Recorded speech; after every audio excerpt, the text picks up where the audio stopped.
It's the Standard Pauper Show. It's a show about Standard Pauper. Hello, everybody. It's Brennan, along with Vault Boy Hunter. Say hello, Vault Boy Hunter. Hello, everybody. How's it going? Well, today we got another show. We're going to go through the week that was, but then I'm going to spend a lot of time doing that's right, Pauper preview for M15. We got a lot of spoilers to go through. I know we did some last time, but there have been so many more. So let's get started. What do we have? That's right, this is the second episode on the new site. Lots and lots of commons to go through, but let's look at what happened this week in Standard Pauper. MPDC 2504. I covered the winning deck in my article this week, so what are we going to do about that? We're going to go through the runner-up. That's right, second place was a Sly type deck. I think that name might get thrown around a little too much. This is pretty much just red deck wins. For me, Sly means, there's nothing self-harming to get ahead in here. There's no, I don't know. I just don't see this as a Sly deck, but I could be wrong. I think old school. What do you think? I think it's a red deck wins, yeah. Sly was like that unique snapshot of the metagame at the time it was really popular, and this is very red deck wins. But it's a good name for that dorky creature, low mana base, impactful spells deck, so. Right. Right. I agree. So what do we got? A Crowan, lots of one-drops. Like, about as many as you can have. Goblin Shortcutter, I like it. I like the use of Goblin Shortcutter. Rakdos, Shred Freak, always good. Personal favorite of mine. Rouse the Mob. You know what? I had forgotten that card even existed until I looked at this deck and looked through the deck list. Rouse the Mob. Who knew? Sideboard is Frostburn, Scouring Sands, which is interesting. It's kind of like the anti-mirror match. Shock and Splatter Thug. Let's start off looking at an opening hand. Start off with a Mountain, and then a Satyr Hoplite, and a Crowan Crusader. Rouse the Mob, there it is. Strive card. Again, I had forgotten about it. Lightning Strike, Rakdos Shred Freak, Skull Cleaver Minotaur. I decided to keep this just due to the abundance of one-drops. Maybe that's wrong. But what would you have done in this instance, Sam? Just knowing my second turn would be Watt forward to the face, effectively, off of either the Hoplite or... Wait, the Crusader, is that the one that makes the token? Makes the tokens with haste. Oh my gosh, yeah, no, that's a snap keep. Just the token on board, Mountain into Crusader into Rouse the Mob turn 2, even not ripping another land, that's a really impressive, very quick first turn, so. Yeah, I agree. I think it's going to be pretty cool. And then you already have a decent 2-drop, and your 3-drops, I love that guy. Haste, 4-4, or 4-2 for 3, basically, on the turn it comes out. And then Skull Cleaver Minotaur, he attacks. Roar! All right. Let's see. Let's look at the next 6 cards we would pull in that set. Cat, I swear to... Cats are jerks. Anyway, next one is a Mountain, and a Foundry Street Denizen. So we've already got 2 mana. We're sitting pretty. There's just about nothing you can't do at this point. Another Skull Cleaver Minotaur, looking pretty good. Another Mountain, and then another Crowan, Rakdos Shred Freak. You're drawing a lot of gas in this. I think our keep on one land, though I don't recommend it. In this case, with such a low curve, it just seems like that was the thing to do, and I believe we were rewarded for it in this instance. Pretty good, I think. I think this is one of those kind of starts that, with this type of deck, knowing you're only running 16 lands, that you want. I think it's great. I would have fun running this deck. I think I'll put it together. That's pretty good. Yeah, no, it looks excellent. 5 and 2 is pretty good, because I've watched a couple of the Monday Night Challenges now, and those guys are competitive. Yeah, there's no slouching in that. No, that group. It's not a bunch of people that just show up with a bunch of commons in their deck. They are ready to rock. Yeah, no kidding. Although I haven't played against or seen our Pritchard before. He did Silver Black on Wednesday nights, and he's not cool. a slouch. He's a good player. So excellent. Well, awesome. Okay, let's look. That's right. It's that time of the year again.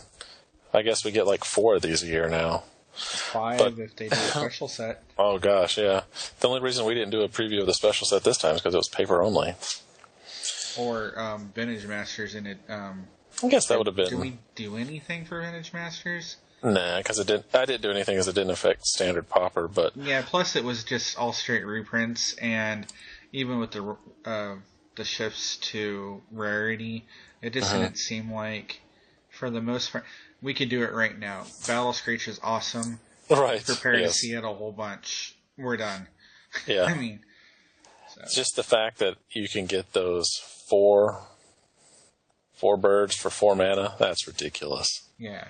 So that's going to be the most impactful card out of everything. And then Blue-Green Madness could be a deck, but I don't think it has the beats to keep up. I think it's from an era where things weren't pushed enough to be as powerful as they could be, or even what they are now as far as like creatures and abilities go. So it's true. Because it's basically just Deep Dog with a couple more cards, and Deep Dog never made it past tier 4. Like, it was always kind of in the basement of the format, so it doesn't change having Arrogant Worms as much as you think it would. And I don't even care for Circular Larzik in the deck. I don't think it does enough. So yeah, I agree. Okay, it's pretty cool. Okay, let's start off. Our first one, super exciting, which is Familiar.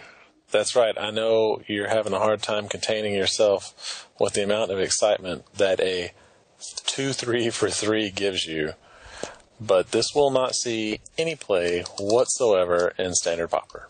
There's just nothing. It's a limited card, but it has an awesome Froggy on it, and he's cool. Huge. Why didn't they just bring back Chub Toad? I love Chub Toad. Or Scathe Zombies? Scathe Zombies. I mean, right now, in Standard Pauper, we already have, what are those 2 Minotaurs? The Fellhide and the Undead Minotaur. Yeah. Both relevant creature types, and 2/3 for 3. Maybe there will be a frog card, like Witch Bog, the Cauldron, and all of that stuff that we just haven't seen yet, but it won't be common. Right. Yeah, so. Newt. Alright, let's look at the next one. Razorfoot Griffin. Okay, this one right here is a 2/2 flying first strike for 3 and a white. Now, I have a problem. It's pretty good, because you want the first strike, you get flying, that's great, but I want more toughness out of this guy. Because when I think back, I think of Cloud Crusader, I guess that was a human knight, not a griffin, but that was 2 and 2 white, and it was 2/3 flying first strike. I just want some more out of it. I think in a format for Standard Pauper where you have Wingseed Rider, you have a Crown Skyguard, those things are more on curve for the aggressive white deck. Right. And you're not really I don't think anybody's going to really go out of their way to play Razorfoot Griffin.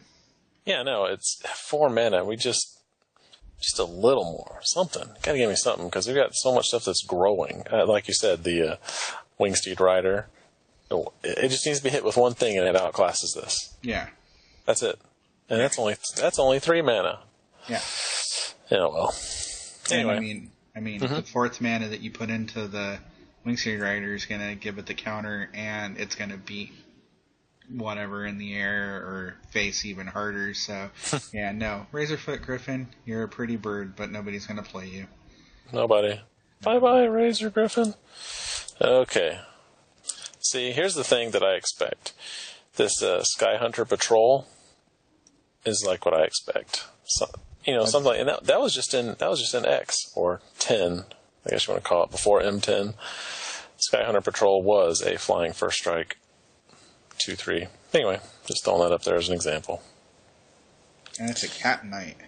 Cat Knight. Wow, speaking of cats, Zombie Cat. This card's awesome. I made one of my first forays back into the Standard Realm. Innistrad had just come out, and I made a Bats, Cats, and Rats deck, and it had the, what's that bat? It does -2, +2. And, drains 2 from your enemy. Bloodhunter. That's it. Bloodhunter bat. So Bloodhunter, and then Sewer Rats, and then this, and then the Typhoid Rats, just to throw people off and make them discard, range mind, all that good stuff. Anyway, it's a 1/1 for 2, which is not great, but it has a pretty terrible downside if you kill it, because it forces them to mini him to Turok. So when this dies, your opponent has to discard at random. I don't know. I like it. I like the functionality of it. It is a little expensive for a 1/1, but the fear it puts in them is similar to Death Touch. Well, definitely. And I mean, I don't think when Innistrad came out, I don't know if Standard Pauper was really a thing at that point. I think it was just kind of just classic Pauper.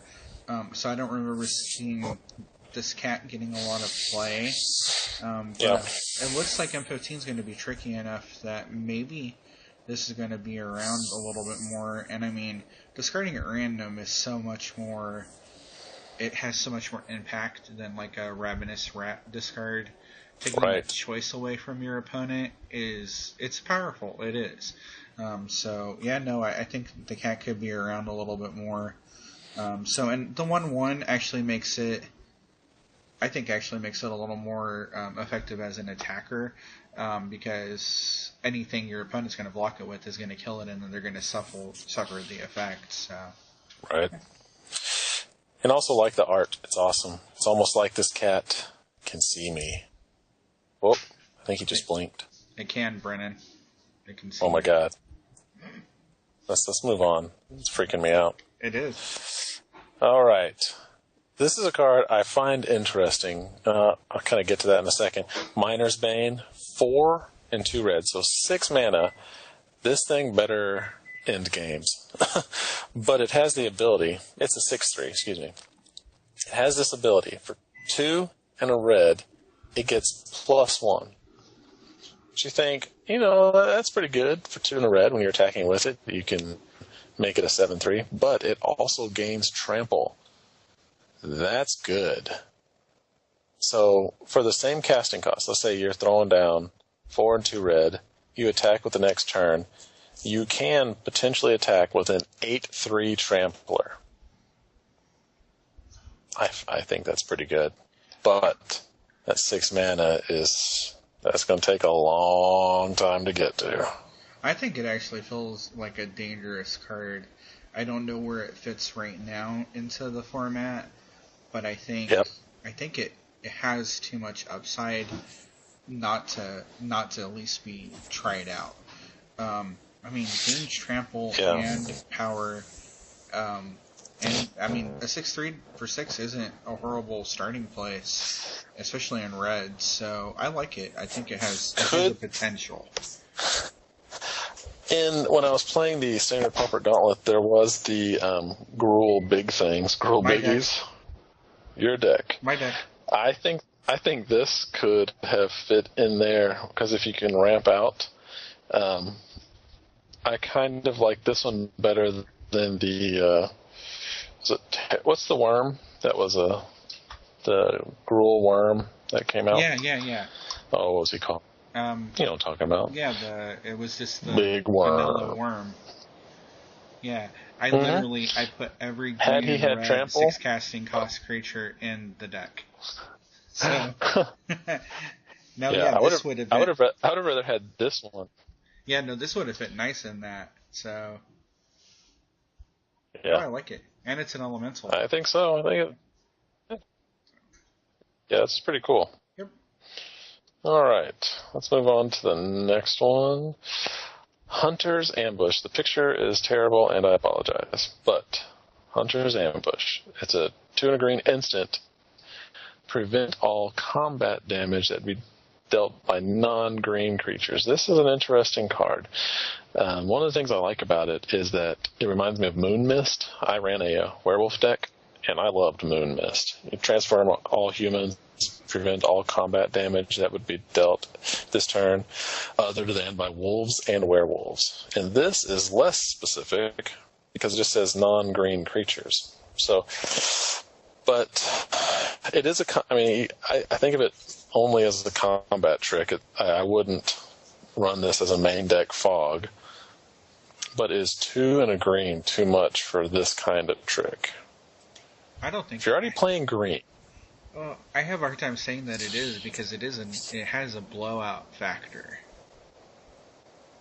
It does? Yeah.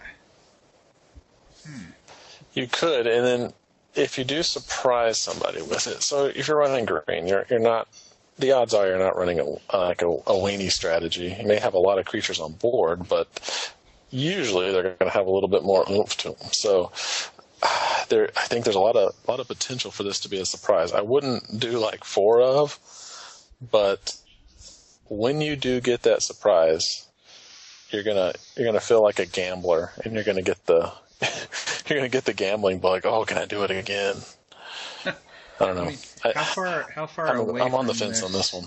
How far away from this is like saying, give all of your green creatures protection from non-green creatures? Creatures, basically? Yeah. How far away is it from, for protection, you can just blow through their defenses. Yeah. Yeah. So, yeah, protection... So what you're saying is how far away is it from the Brave for the Elements, is what you're saying? Exactly. Like, you let blocks get declared, you play this, all of a sudden, their creatures, unless they're playing green, and this card kind of just drops to the basement, their creatures don't deal damage anymore, and you're getting them. Yeah. I mean, and typically you're playing more powerful creatures than they are, or I don't know what you're playing green. So, no, right. I think it has the potential. I mean, if you look past the silly fog part of it and go, you could probably get some people with this, and I like that. So, I would like it a little more at 2 mana. Yeah, that's what I was thinking. 2 mana seems more fitting. Not only that, but a lot of green tricks are at 2 and not at 3. Yeah. At this being at 3 telegraphs. Yep. That's another thing. You're going to have to keep mana open, and I think people will see it coming. Like I said, you're not going to want a 4 of, but I don't know. Again, this is a big maybe. All right, let's look at the next one. This one is Heliod's Pilgrim. Again, another terrible picture. But all of these have been brought to us by MythicSpoiler.com. Thank you, Mythic Spoiler. I appreciate Oh, what? Mythic Spoiler can talk? Oh, my God. So, this card right here, so far, and I probably should have saved this one to the end, but has my vote for best common in the whole set. Holy crap, look at it. It plays so good with Theros Block. Oh my God! I think there's a reason why this wasn't printed in Theros Block. It's a 2 and a white for a 1/2 human cleric, but when it enters the battlefield, you can search your library for an aura card and put it in your hand. This is a tutor at common for any aura card. It's not any enchantment, but. If you remember the Totem Guide Heart Beast a long time ago in the Rise of the Eldrazi, it did the same thing, but that was for 5 mana. This is for 3. I don't know. This to me seems crazy. I would not be surprised if this just fits into a regular standard. Do you think that they held it back for M15 just to keep it in with ethereal armor for a shorter amount of time? I think they did it because I think it would have warped the draft format. Oh, it would have. Yeah, it definitely would have, especially in Theros block. I think it would have pushed white a lot harder. Uh-huh. Yeah. I agree. That's why you wouldn't want to draft this in there. It's one thing to have Auramancer to get it back from the graveyard, but to actually go search for it? Oh, man, I didn't even think about it with Auramancer. Mm-hmm. If Auramancer gets a reprint, that's going to be all sorts of funky. We'll see. Yeah. It's ridiculous. But anyway, this is Heliod's Pilgrim. Crazy, crazy card. Craig Wesco did an article this week on M15 White Weenie Update, and he talked about this one as well. He doesn't like it at 3 mana, which I think is kind of crazy. But he says he also thinks it'll probably see just regular standard play. I mean, he didn't really talk about Standard Pauper. I mean, I draw the comparison straight to Trinket Mage. It's less restricted than Trinket Mage. It lacks a point of power. But you're not playing Trinket Mage for it being a 2/2. You're playing it for the tutoring ability. And I'll have to say, at the most part, enchantments recently have had the more impressive abilities compared to artifacts. So I think it's not just gonna see play in Standard Pauper. It's gonna see play in Standard. It's gonna see maybe Classic play, Classic Pauper play, because it feels good in hexproof, I think. Yeah. Yeah. You know what? I didn't think about that. Yeah. I mean, it lets you cut back on some of the more silver bullet enchantments and play more creatures, which the deck often kind of lacks. Right. Having a few more bodies in play. And I mean, you're not going to go Ultron on or Voltron on it. But it would help the whole Devour Flesh. Oh yeah, absolutely. It would help non-targeted removal, because you'd be happy. The Pilgrim's done its job already getting your Armadillo Cloak. Right. So. Yeah, what more do you want? Nothing. I want it to be an antelope. Look at that majestic Heart Beast. Yeah, that Heart Beast is. He's too much mana. He has too much mana, but he is mighty. The only thing Heart Beast ever went and got was Eldrazi Conscription. And for good reason. Well, Eldrazi Conscription is ridiculous. Yes. Yes, absolutely. All right. Let's look at the next one. Although Heliod's Pilgrim, I will have 4 of you. Yes. Well, there it is. There's the Heart Beast. I forgot I put a picture of him in here. Heart Beast, that's why I was talking about him. No, I was just thinking about it. All right, yep. There he is. Weird-ass looking antelope. He is a big old beastie. Yeah. Phew. Okay. Now here's one that you and I are split on. I know that because we already talked about it. That's right, folks. We talk outside of the show, too. I know, crazy, right? Anyway, invasive species. 2 and a green for an insect. When invasive species enters the battlefield, return another permanent you control to its owner's hand. Now, I'm going to start off by saying, I don't want to hear any jokes about this name. Impacted feces? No, we're not going to say that. Brennon. We're going to say the name invasive species. So no jokes about the name. Anyway, this returns another permanent you control to its owner's hand. It is a 3/3 for 3. I want more for my 3 mana. I'm greedy. I know I should have lowered expectations, but when I see this, I think of my favorite core flyer of all time. That's right, the Core Skyfisher. I love Core Skyfisher. It's a 2/3 flying with this same, quote, drawback. So, I think it cost too much. I think it should have been GG. But I know that they're trying to not have a same Core Skyfisher draft problem again. I want this to be good. I want this to recur my Elvish Visionary, which we'll get to that later. Yeah, we will. What do you think, Sam? Okay, so this guy as a 3/2 a trample, I think people would be talking about him. Okay. I think as a 3/3 vanilla, it really kind of takes the wind out of the sails. But I think very specifically in Standard Pauper, it's not an effect that has been around for a while. And I think if you get it and there's some enter the battlefield effects that are abusable, I think it's playable. Have we seen anything like that in any of the spoilers? No. Is there anything like that in Theros? Not really. Right. But the gatekeepers are leaving. Mm-hmm. It's the anti-pacifism card. It is. But they haven't spelled pacifism for M15 yet, have they? They have not. Okay. That is interesting, but there is oppressive rays. I know people want to forget about it, but and I was watching some of the Pro Tour this weekend, and that card's all over the place right now. I know, isn't it? I saw that too.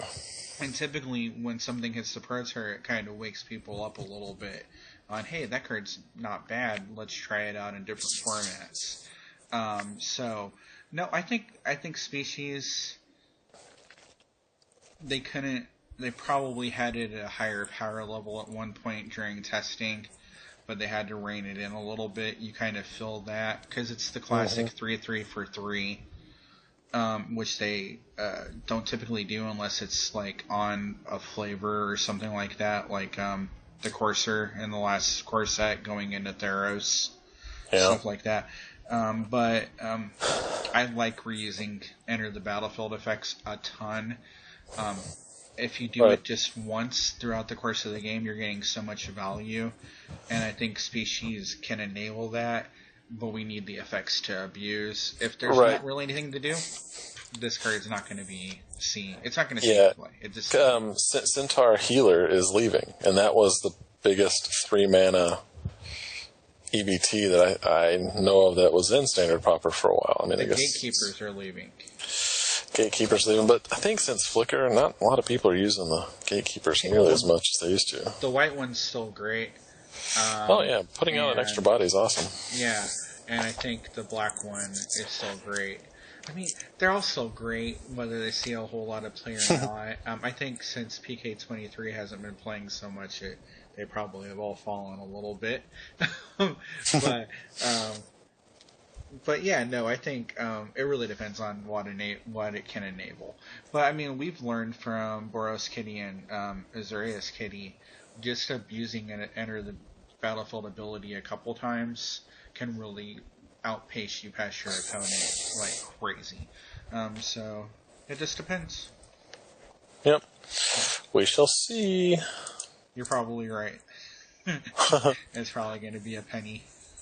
Right. Yep. Okay, next one. Raise the Alarm. Oldie but a goodie. 1 and a white instant for 2 soldier creature tokens. I like this card. As far as instant tokens go, there's not another card like it. Yep, 12 haste. And it looks really good on an Ishran Scepter. Not that we're going to get to do that. But no, I've liked it since Mirrodin Block. I mean, it does what you want it to do. 2 power, 2 toughness on the board for 2 mana at the end of your opponent's turn. I mean, that against a control deck, that against a deck that's coming at you, you get an immediate crackback. I mean, what's not to like about this card?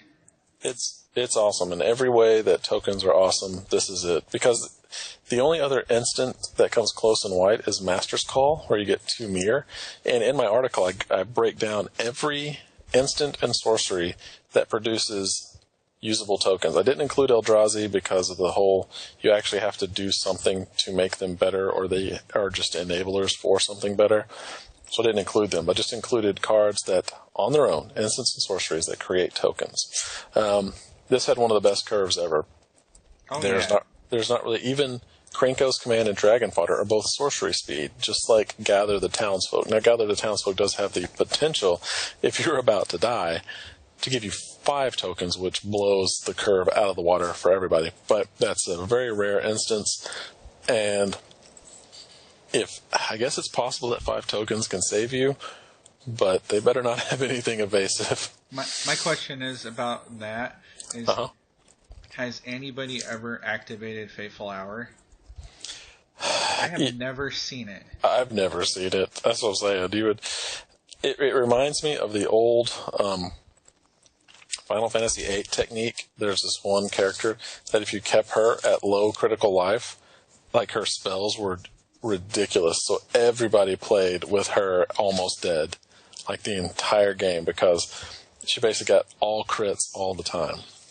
And there's no way to enable that in Magic effectively unless you do something like Phyrexian Unlifed, where, I don't know. I mean, there's the Child of Carlos Phyrexian activation deck that was floating around for a while. I think David Schaefer was doing that one. It was one of his brews, and that could activate the Fateful Hour thing probably. But even then, I mean, your opponent would fall for that one time and then just from that point take you to 6-0. I mean, they're not going to let you activate Fateful Hour ever again. I mean, you're never going to get the value back. Raise the Alarm by far is a more solid card. Without a doubt. It plays really good with Triplicate Spirits that we reviewed a couple shows ago. Because I mean, you drop this turn 2, that automatically makes that forecasting cost. And I mean, you drop a couple more creatures into play, and you're looking at having just a bunch of tokens. And I like that. I think that's going to be a good way for White to go, because White's been kind of lacking a focus. So. Yep, this will be good. Hopefully I'll get new artwork, because I'm tired of looking at those mirrored and human guys. Yeah, what are they? They have gold coming out of them? They were the tribe that was the humans, I can't remember, from Mirrodin Block, but all of the humans were like, yeah, they all had like metal claws and junk to be able to like keep up with the actual Mirrodin Knights that Karn made. Yeah, Karn. Oh, so, okay. Yeah, it was all flavor. I mean, not that anybody pays attention to that when you're just playing the game. So. Right. And this card came out in 2003. Oh, God. Can you believe that? Oh, my God. I feel so old. Okay, thank you. No problem. Only 11 years ago. Right. Okay. Next one is Gather Courage. This one sees so much play in Classic Pauper. It's 1 green, instant, with Convoke. Target creature gets +2/+2. That's crazy. Yeah. It never ceases to be good. No, everything. You can cast it for no mana. Yeah. You can block, tap, and cast this for free, and you just blew someone out when they thought they had a good attack. Or you get one person in, you can tap a defender, or someone with has the defender keyword. It's just ridiculous. And I mean, when has a free spell ever been bad? Right. In Magic. Yeah, this comes back to people were kind of pooping all over the new Nissa Planeswalker, and I think a lot of people forget how much play virtually free cards get. And one of her she untaps 4 Forest, so you can theoretically play her for 1 mana, or a net loss of 1 mana. My God, that's going to see so much play. I don't care who you are. What's the Planeswalker from Theros Block? The Dimmery Raid that puts mana into your pool equal to the creatures you have in play. Yeah, Domri. Mm-hmm. Yeah, and people at the Theros Block Pro Tour were using that guy to power out Elspeths. Domri was Gatecrash, wasn't he? I don't know. I think am I thinking about Xenagos then? Xenagos was Theros. Yeah, that's it. The Xenagos, the Planeswalker version of him. People like ramp, people like free, people like reducing costs. And I mean, Gather Courage is a really good example of that being a fair card instead of being bonkers. and outside of an Infect deck, it's fair for the most part.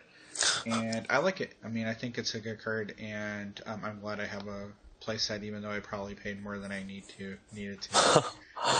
Hey, they're good cards. Yeah. So, yeah, I think both of us give that one a thumbs up. Heck yeah. All right, next one is Siege Wurm for 5 green. So 7 mana, creature Wurm for a 5/5 with trample, but it has Convoke. You can convoke a giant armored penis just straight out of your deck.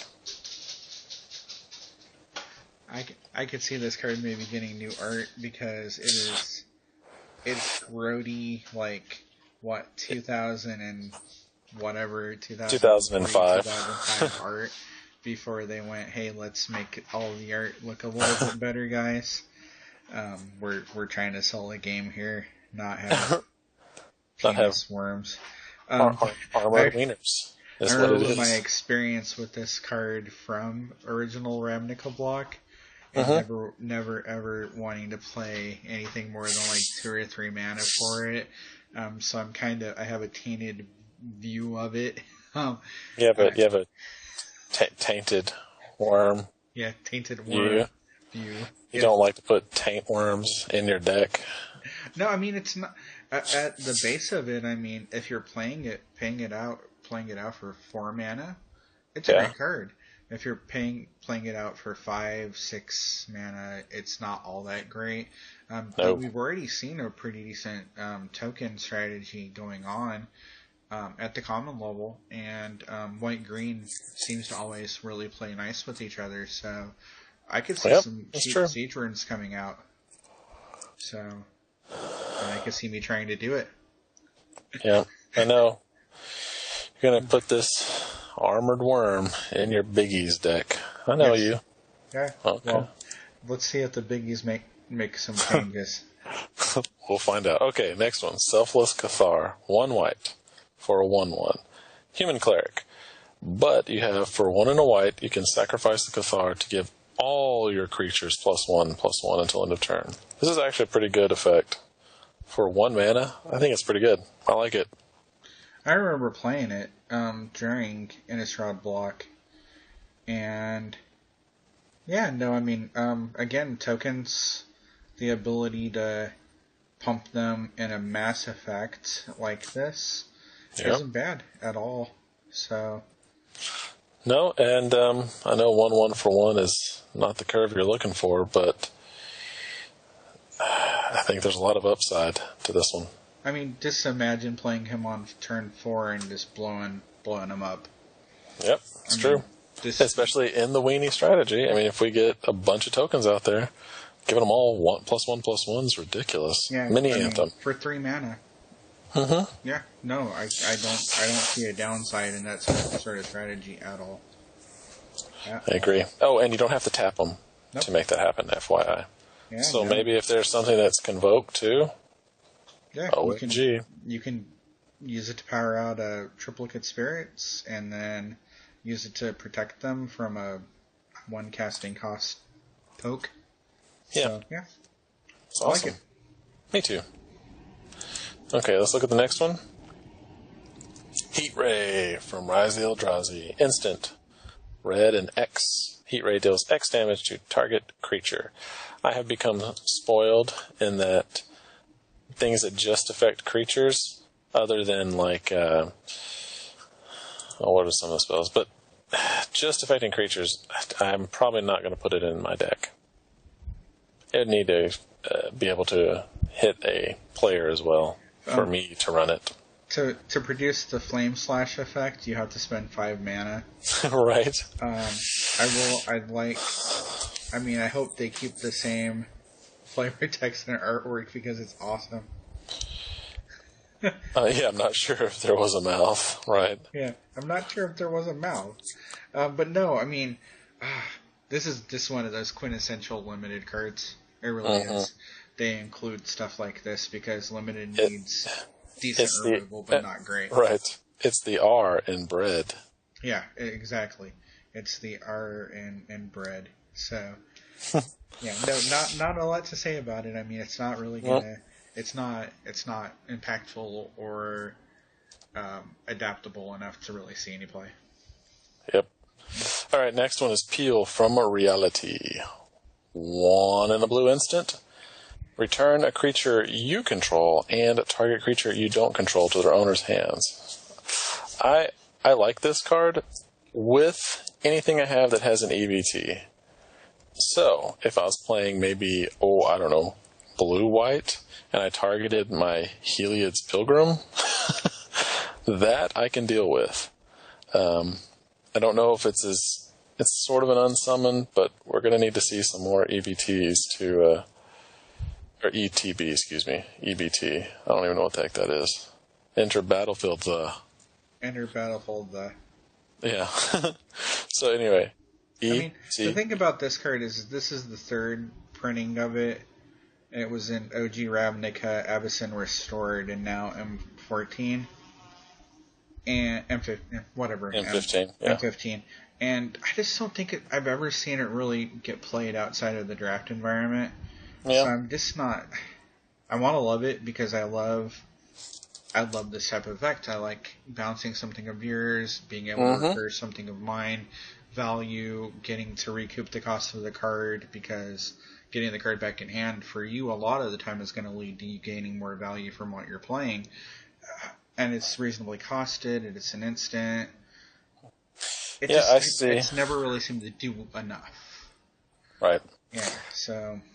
If the next set, it just goes bananas with Enter the Battlefield, maybe.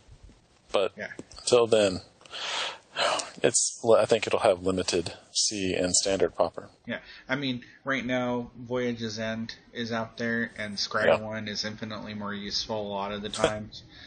Hubris is out there, and busting up battle cruisers is good. So, I'm just not sure about Pill. We'll see. I mean, if we get a lot of juicy Enter the Battlefield, its stock will rise. Right. Next one is Encrust for 1 blue, enchantment aura, artifact or creature. Enchanted permanent doesn't untap during its controller's untap step, and its activated abilities can't be activated. This is I'm assuming they're not going to reprint Claustrophobia, and they're just going to put this one in there. So, I don't know. Is it stronger than Claustrophobia? I think only Claustrophobia taps it. Yeah. Like straight away. But there's the upside of inability to activate its abilities. So that's another good one. And if it does attack, it's only going to do it once without getting rid of that. And if you did it to something that was already tapped, I guess there's that. There's a lot of benefits to either. So I'm going to make the snap judgment call that this is going to see as much play as Claustrophobia did, or just be the quintessential replacement for any deck that was currently running Claustrophobia, which will be out of season after October. So, I don't know. I like it. I like Claustrophobia. I like this. I wish it tapped automatically, but, you win some, you lose some. What decks run Claustrophobia? There were, what was it? Trying to think of the blue deck. I'll have to look. But I've seen it played. Anyway. In a Skies deck or something like that, where you just want to... You're not trying to... Yeah. You just want to get in and get past whatever defense they have. An aggressive blue deck, how about that? Yeah, no, and I mean an aggressive blue deck, it's awesome. I think it's... Mm-hmm. Would you run it over, like, Pin to the Earth? To give it a -6? -6, -0. Right. I guess it kind of depends on the activated abilities, right? Right, activated abilities, and you can still block with a Pin to the Earth. Yeah. Can't block if it's tapped. Huh. It's definitely a card to keep an eye on. I mean, blue removal, for it being as rare as it is, you always have to look at it, and it's definitely a blue removal card. Mm-hmm. I mean, I think it has potential of seeing play, especially if they take out all of Hexproof from Common. which it looks like they're kind of ramping towards doing because all the X-Proof cards have been uncommon and rare so far. So, yeah, no, I mean, if they do that and there's more targeted opportunities, yeah, it could be great. So, I agree. Okay, let's look at the next one. I have Wall of Essence. This is an old school reprint. Wall of Essence, for each 1 combat damage dealt to Wall of Essence, gain 1 life. This, I think, is pretty cool. It's an 04. If you are just trying, if your deck is designed to buy time for you to pull off something grandiose, then this is a really great way of doing it, because any aggressive deck, when they attack you, they may destroy it, but you're also gaining a lot of life, which is exactly what aggro decks don't want you to do. So, I mean, when you think about it, 2 mana, prevent 4 damage, gain 4 life. Yeah. I don't know if you would play that outside of anything but a really burn heavy, really aggressive heavy environment. Yeah. But I mean, I still feel like Wall of Essence could be something. Yeah, if nothing else, I think it is kind of White's answer to a 1/1 Death Touch blocker. People just don't want to attack into it. No, I mean if you block a 2/3 with it, you just feel really good about yourself. I mean, you're gonna go have ice cream later. You're gonna take yourself out on a mini date. Exactly, but if you're putting it in front of like a 4/4, you feel a little less good. But yeah, no, I mean, I could see the quintessential White taxing deck playing these and blocking Satyr Hoplites and stuff all day. Yeah. Happily. Yeah, so, not too bad. You want to put 3 combat tricks on that to get through my wall? Go ahead. And then give me all that life? Yeah. That's fine. Yeah, please. Whatevs. I will enjoy watching you do that and gaining card advantage each time that you do. So... Yep, it could see some play. I'm not saying it's auto-include, but yep, I agree. Okay, next one. Kinsbaile Skirmisher. I loves me some Kithkins. One in a white. When Kinsbaile Skirmisher comes into play, target creature gets +1/+1. I don't know. It's a cool little enter the battlefield, but is it enough to make me want to play tricks on it, whereas, to force it to keep re-entering? Like the species? This isn't the card that's going to enable the species of being a good card. No. This is another one of those push limited effects. Yeah. It really is. I mean, and he's on curve. He pumps up your 1 casting cost creature for a turn. But that's like the effect that you're looking for. Right, but he doesn't enable heroic. No. And that sucks. And he's just a bear. He is. I don't see him poking his head into Standard Pauper at all. He's a cute hobbity bear. No. He is. He is a hobbity bear. He should be riding a chicken. Okay, next one. One of my favorite cards of all time, Midnight Guard. 2 and a white, human soldier. 2/3. Whenever another creature enters the battlefield, untap Midnight Guard. That's right. This is your white Convoke enabler, folks. You have 1. He's free mana if you're convoking a creature. Because you just tap him, creature enters the battlefield. Oh, untap. Guess what? Got my blocker back. Now, the only thing this set is missing so far that I've seen is Presence of Gond. And I mean, I will say they're going so far around flavor in M15 that bringing Gond into M15 isn't outside of the realm of possibility. But I don't see them printing such a limiting, like such a narrow enchantment.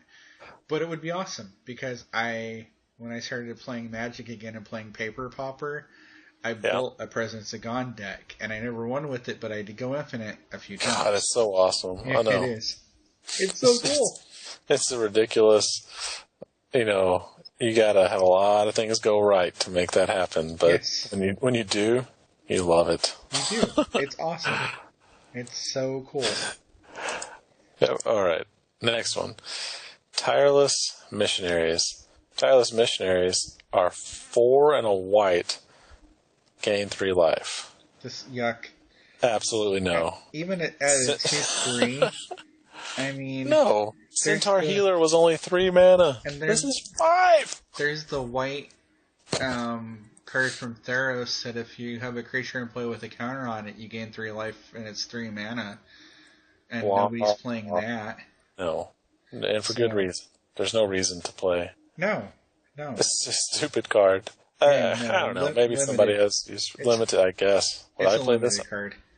Really? I don't even know if I'd play this in limited. You would if you were looking for 2 more creatures and you picked them up really late. Oh, so you're saying the 23rd and 24th pick or whatever it is? 23rd, and then you play an extra land. Right. Yeah. Because you need it, because you just put a 5 cost into your spell. 2/3. Deck. Yeah. Yeah. So hey, welcome to 2001. Why not make it like a 1/4 for 4? Like the card in Vintage Masters.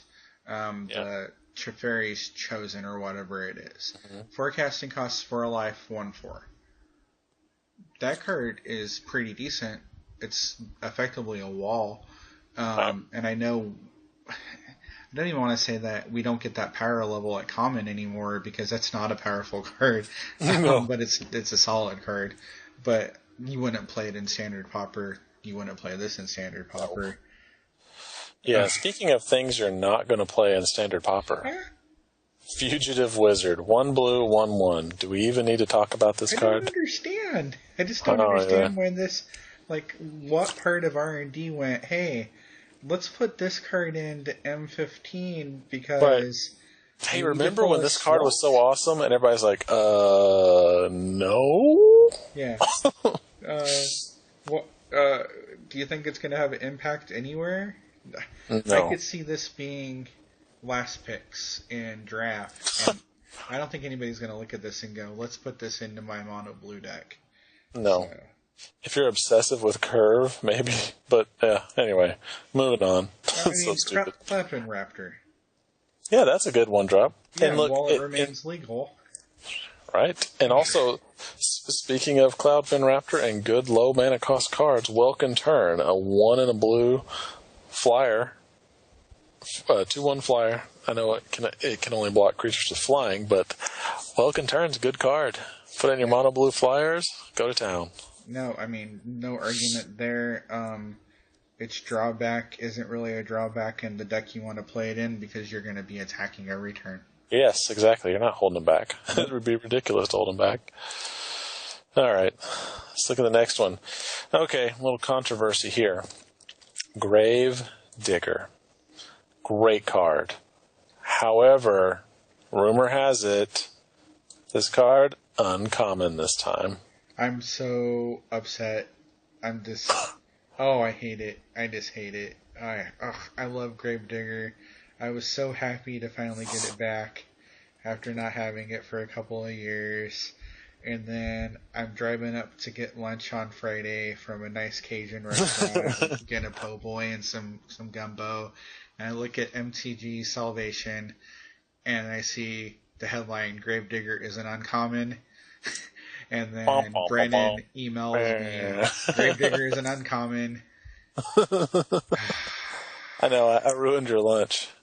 I can just imagine you like holding this gumbo and po' boy, and then you just throw it out your car window and be so sick of it. I was just walking up to the restaurant going, why can't we have pretty things? Yeah, we can't anymore. Why? Don't ask. Shh. Shh. I know. I'll be fine. I'll be fine. Calm. All right. Typhoid Rats. 1 black. Rat. Death Touch. This guy will... People are scared to death. Like regular rats, people will fear running into this so much. And sometimes people just run into it. If there's a Death Touch out there, you're going to have to deal with it. If you don't have the removal, guess what? Your 2/2 is going to be removal now. Just do it. Just get rid of it. And that's the play that's appropriate to make, because you want it off the board as quickly as you can get it off the board. Yes. and people always screw that up. I've had pet rats. I find them cuddly. And I think Typhoid Rats could, in a stall deck, could definitely see play. I mean, right now there's a green version and a black version already, just in Theros block alone, right? Sedge Scorpions. Yeah, Sedge Scorpion and Freaka's Chosen. Yep, Freaka's Chosen, the snake. Yeah, so we could go nuts and just have a whole deck of this effect. So, not that I'm saying that that's a good idea. Right. If only there was a common artifact that you could equip that would allow Death Touch creatures to ping. Ooh, no, that's not going to happen. No, not anymore. We had the longbow once, and shh, it's gone. It's gone forever. All right, next one. Zof Shade, 3 and a black. For 2 and a black, you can give him +2/+2 until end of turn. It is a 2/2. It does not have flying. The odds of me putting this in my deck are very low. I've never been a big fan of the overcosted, underpowered pump shade. Yeah, no kidding. Throughout the course of Magic, and I can't see anybody really playing this. I mean, we're playing Standard Pauper in a wealth of mana sinks with all the bestow creatures. This just feels not necessary. Right, and okay, let's say you had every single piece of mana on the board. You have 17 mana right now, okay? All your mana is on the board. If you dump all of it, so let's say you had more. Let's say you had 21. I'll go nuts. So you had 21 swamps. You just threw them all out on the board by some miraculousness. You can pump it 7 times and give it 14/14 and make it a 16/16, and you're still not killing your opponent. It's still going to just get blocked by a 1/1. Yep. Yeah. At 1/1, yeah. Hey, remember the Typhoid Rats we saw earlier? Yeah. Or hell, that Fugitive Wizard we saw earlier? There you blocks this straight up. Oh. Now you have no mana. We just broke the format. We found a use for Fugitive Wizard. Oh my god, blocking Zof Shade. Oh my gosh. Mark it down. We did it. We did it. We should be on Fireball. Yes. Sorry. Unnecessary dig. Forgive me, Louis Scott Vargas. Forgive me. We'll let it slide. There's no way LSV listens to this. No. There's not a chance on this planet. I love your hair. LSV, I listen to all your puns. Or we'll read them all. They're crazy. All right. Guess what we're getting back? Sign in Blood. Black. Draw 2, lose 2. I so wanted to love Read the Bones because the scry, but I'd rather pay 2 and draw blind than pay 3. And that extra mana just pushed it into the middle of the game, and that just made it almost completely unplayable. And this I find to be a very reasonable turn to play almost all of the time. So it's pretty good. It's having them both in the set at the same time would be interesting. Have you ever killed your opponent with the Sign in Blood? Oh yeah, several times. I think that's something that occasionally gets overlooked. No, it's great if you have oh my god, they're at 1. I can make them draw 2 cards. I can shock them. 5. Right. Yeah. So great. I love it. Yeah, no, this is just a great card. I don't think anybody's going to argue with that.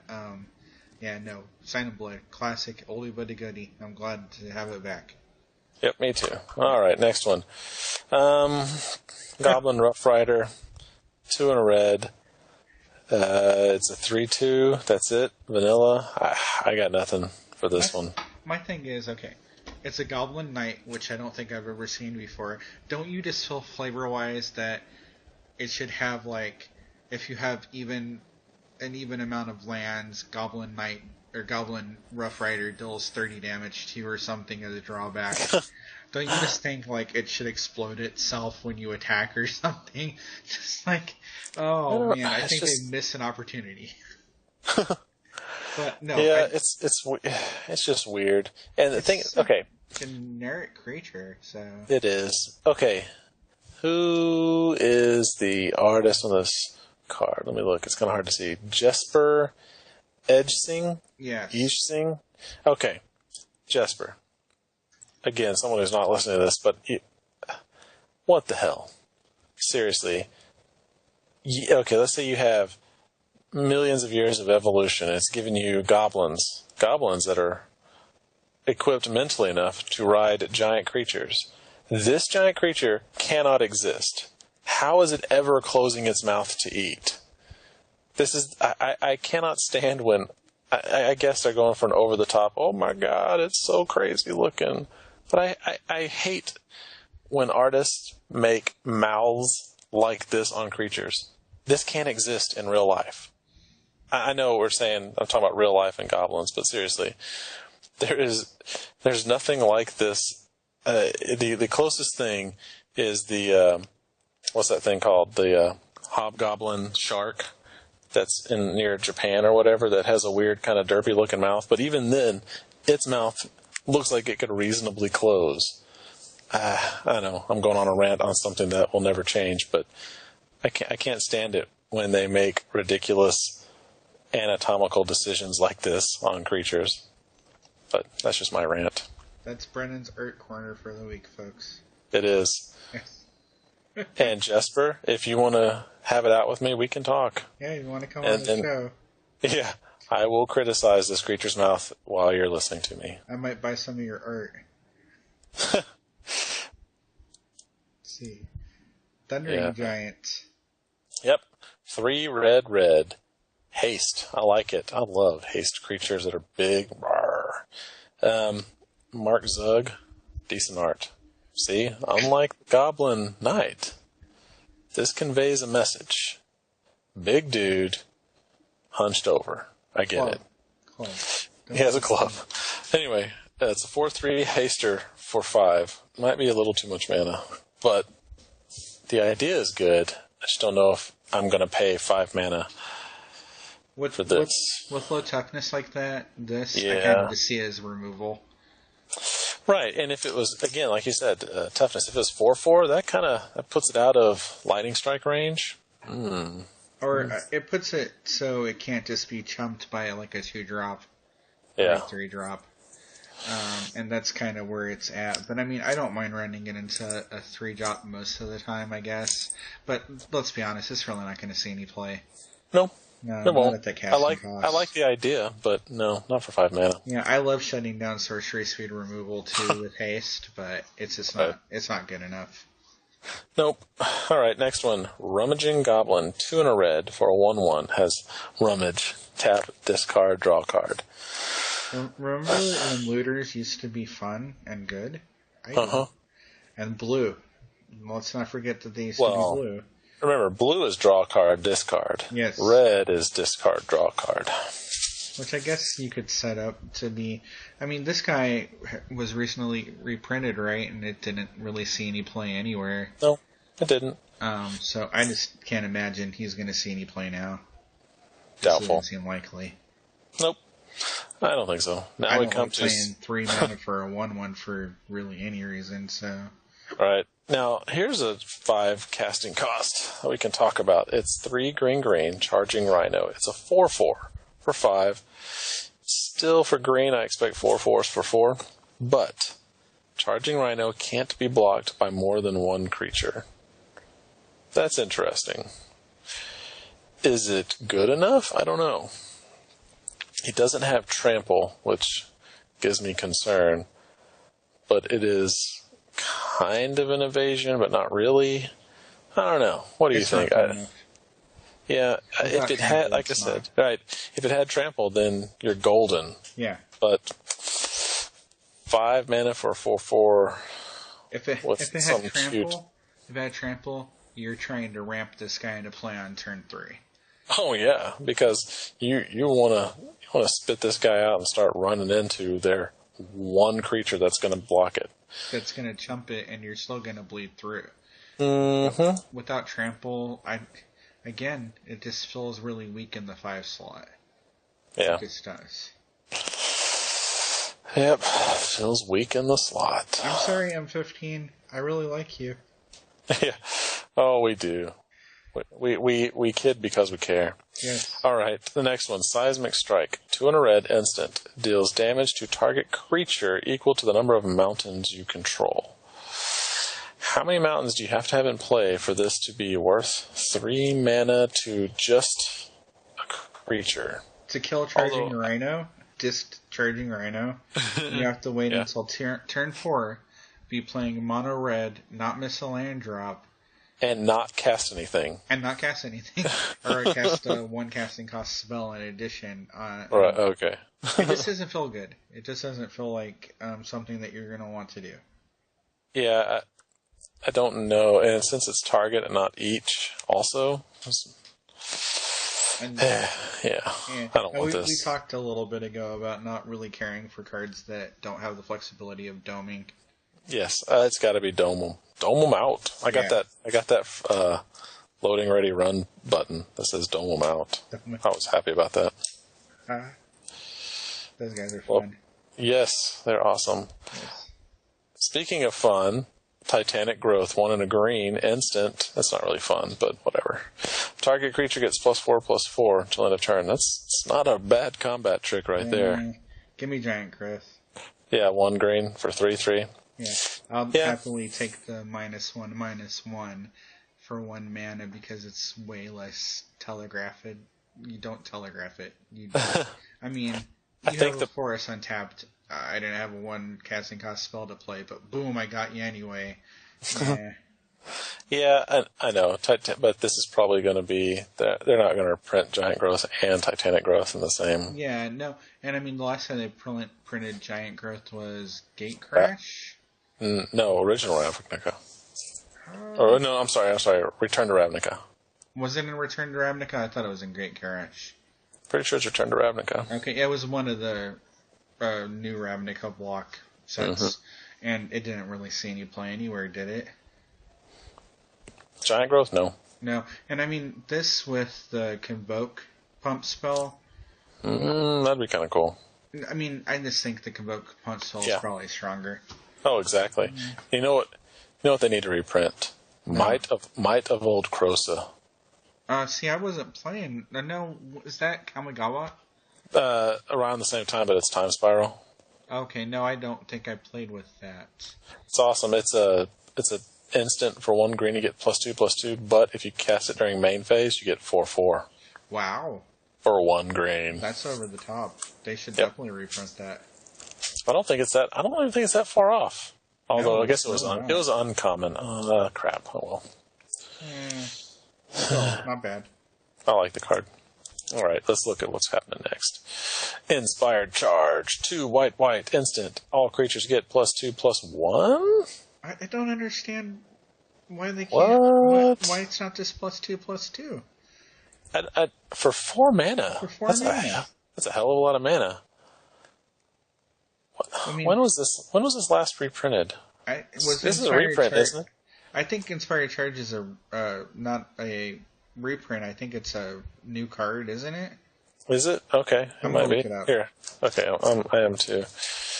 Inspired Charge. Nope, it's reprint. Is it? Yeah, let's look. Oh, it is. Oh my god. From M11. Yeah, it's a community rating of 2.3. Well, I mean, what's its correlation spell? The +2/+2 instant? Yeah, there's one in Ravnica that's 1 white, but I guess it's uncommon. Here, I'm gonna look it up. Guardian's Pledge. Guardian's Pledge. That's awesome. Yeah, and it gives +2/+2. And it's only 1 white. So this card is just... Yep, forget it. It's them pushing so tokens don't get totally out of control and limited. Yeah, it's still 4 mana. It's poopy. Yeah. Alright, here's a card I really like. Borderland Marauder. 1 and a red for a 1/2, but whenever it attacks, it gets +2/+0. A virtual 3/2 for 2 mana.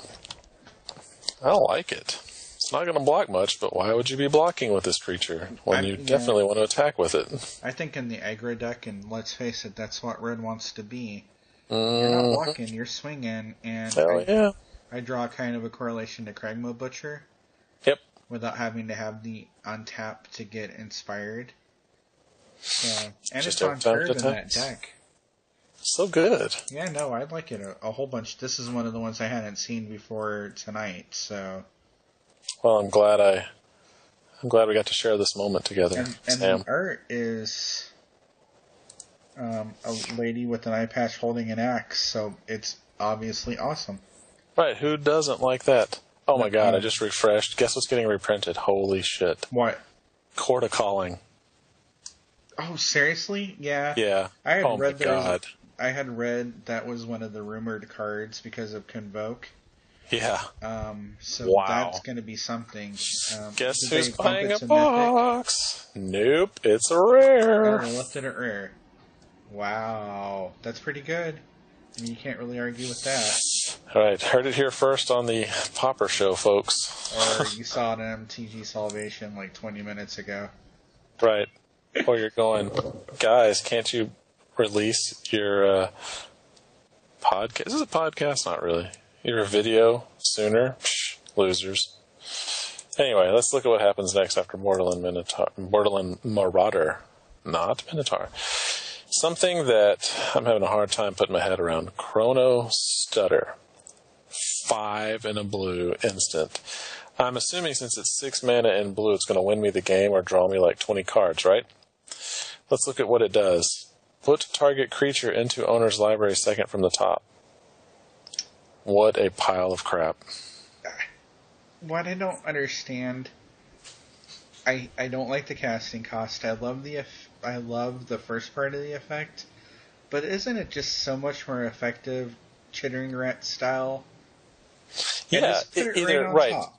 Screw their draw, but because you let them draw fresh next turn, yeah, either screw their draw or put it on bottom.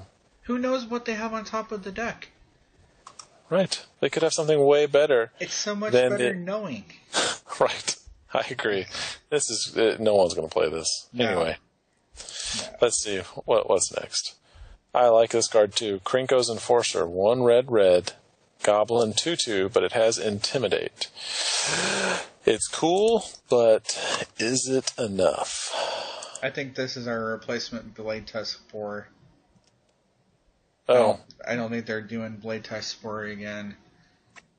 And this is the new version. And did we play Blade Tusk 4? I know it was 1 more mana, but you got a 3/2 out of it.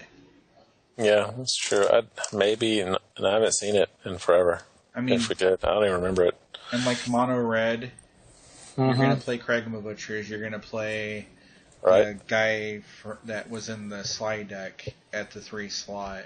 And I like Intimidate, but I like having more power.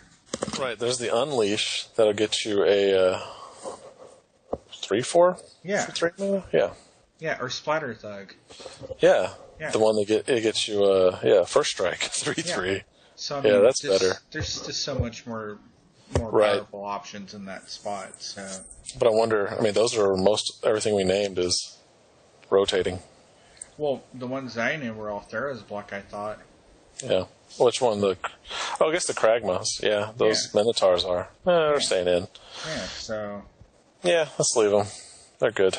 They're good. They're good people. Yeah, they're good people. Intimidate's cool, but but not good enough. No. If he was red, then we'd be talking. But he's not. Or just 1 red.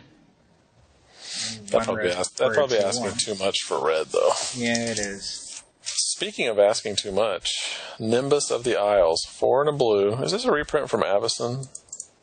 Or Innistrad? I think it is. But anyway, it's a 3/3 flyer for 5 mana. No. I mean, okay, my question is, Air Elemental? Why did they think that's too powerful for common? For common. I don't understand. I mean, I don't know. Is it a 4/3 for 4? It's 3 and 2 blue. It's 3 blue for a 4/4 flyer. Oh, 4/4 flyer, yeah. But that's a 4/4 flyer. That's appropriate mana. But yeah, this is not enough for 5 mana. Oh my god, not even close. it's going to be the top of your curve, and it's just a flying generic creature. It's not.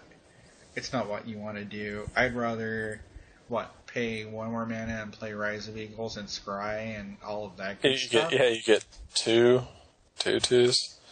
Yeah, I don't know. This is not going to see play in Standard Pauper. Or anywhere. It'll be the first card out of limited decks. Right. Oh, yeah. Oh, wait. You know what's going on next? There's a card that it kind of pisses me off. Because what I want is Elvish Visionary.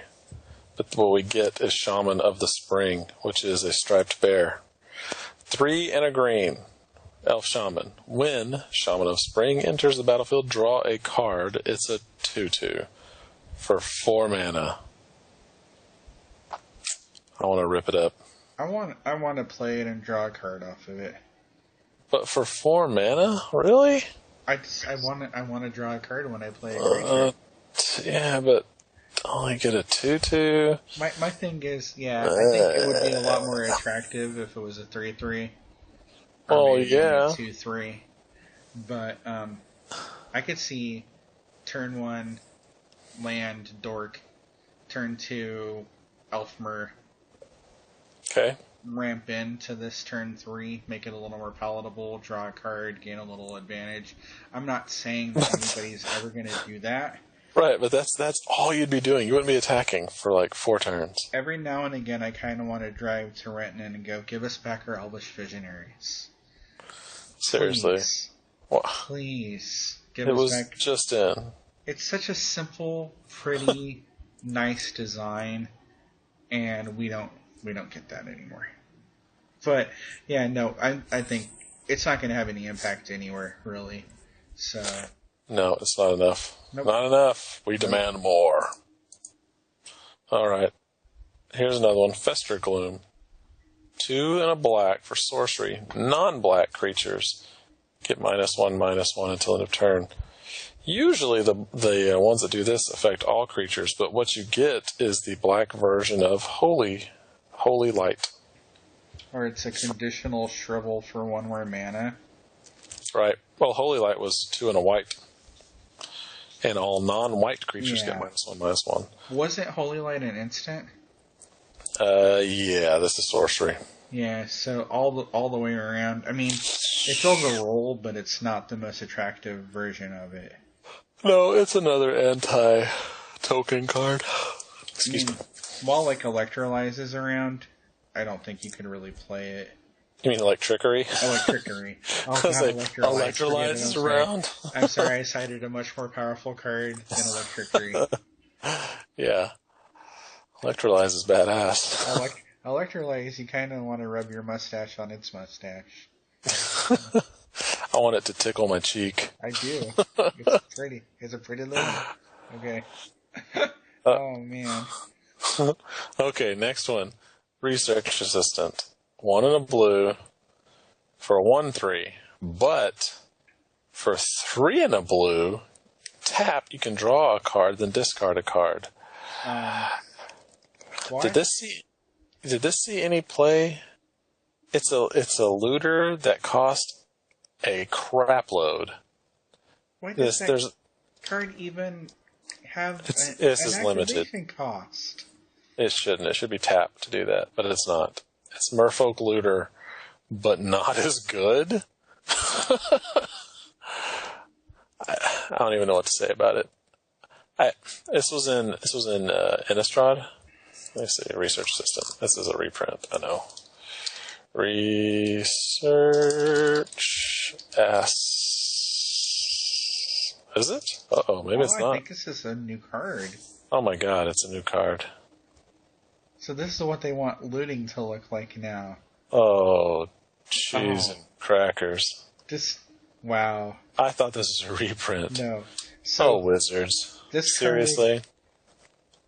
Just go to the Shredder bot. There's a few of them in the trading area. And make these all available for shredding and just get rid of them. Because I, for one, can't stand having lands in my inventory on MTGO that I don't like.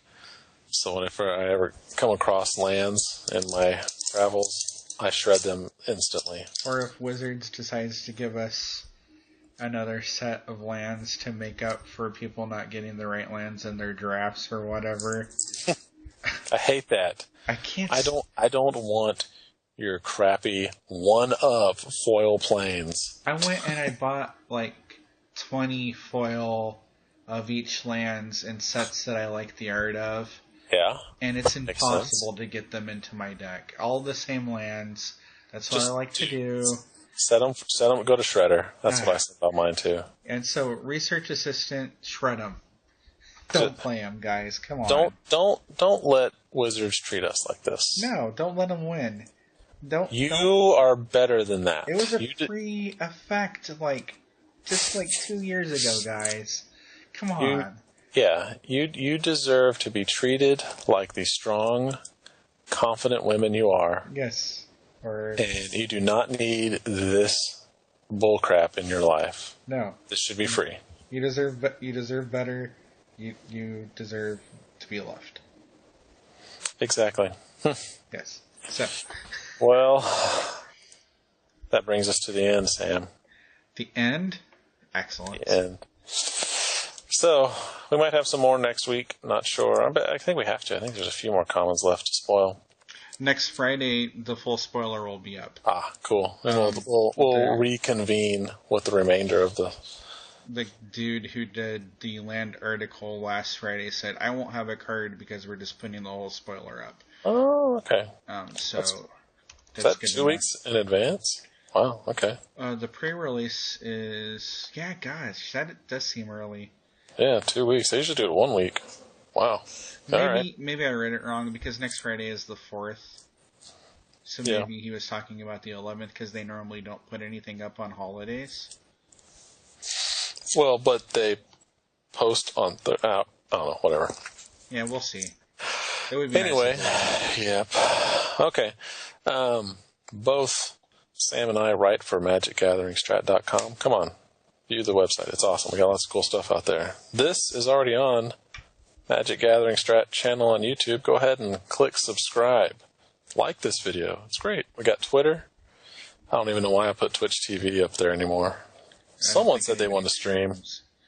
I couldn't. I can't find the password to it. Scrolge. I don't know his name yet because he's only done a couple of videos, and we're trying to get him to talk more during his videos. Everybody. We'll do that. We'll work on that, people. He was talking about streaming, which is something that we haven't done in a while. So. Oh, that's good. Yeah, I can't. I can't juggle that many things at once and still play competently. Exactly. I've done a couple, but nothing serious, and I've never really had any kind of interaction with the people on there. So, yeah, I need too much control over my videos. Yeah, I like to be able to pause and other stuff. And I also rage quit a lot. So. Right, and when I say something stupid, I like to edit it out. Yeah. So, unfortunately, you'll probably hear lots of stupid in this because it's hard to edit an hour and a half. Yeah, there's people with the patience of an angel that do it, but that's not us. But anyway, and then the league starts tomorrow night. That's off the website. But unfortunately, if you guys are listening to this on Monday, you've missed a sign up. We tried to get it out there. We ended up with 48 people. That's a lot of people there. Yeah, it's going to be... I figured it out that 24 matches a week. If we go 10 weeks, that will be 240 matches of Magic. Wow. And that is a mind-blowing amount. And that's if everybody plays every match, and I'm thinking that it's probably going to be more like 60 to 85% that will actually get played. But right. I'm pretty excited. I added a couple more things to the prize pool. So read the article tomorrow night, especially if you're in the league, because that's where the matchups are going to be announced for the league. And I'm also in the league, and I'm going to be... I'll film any matches so that they'll be up there so everybody can criticize my poor play. I'm filming everything, and I'm gonna. I think Bob is probably planning on it. I know Dan probably is, since he's done with Vintage Masters, it seems. So, and then we'll I know we'll upload them, and then I'll attach everything to the articles each Monday night. So, sounds good to me. Yep. All right, everybody. Thank you for watching, and I'm Brennan. I'm Sam. And this has been MagicGatheringStrat, the Standard Pauper Show. Have a good day, everybody. Bye.